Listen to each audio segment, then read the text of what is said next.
И здравейте, мили мои приятели, добре дошли на моят канал Маги Плей. В днешното видео ще ви покажа нашата нова придобивка, която е новата машина за нашия сладолед. Между другото, много е яка, прави много як сладоледа, но ние като сложихме малко прясно мляко, буквално става без бучки и наистина много яко.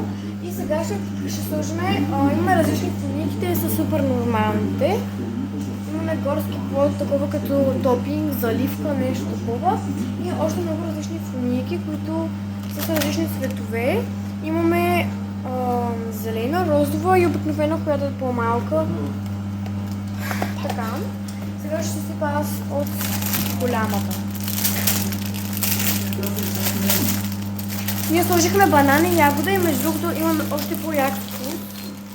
И ни е розов сладолед сега. Така.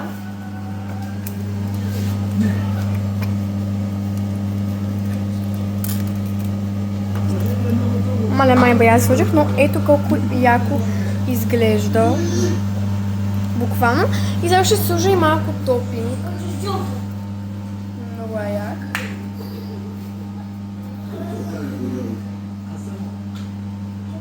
И с розовото още повече се отива.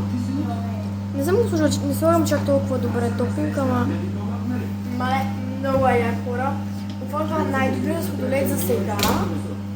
И е супер як, буквално изглежда много яко.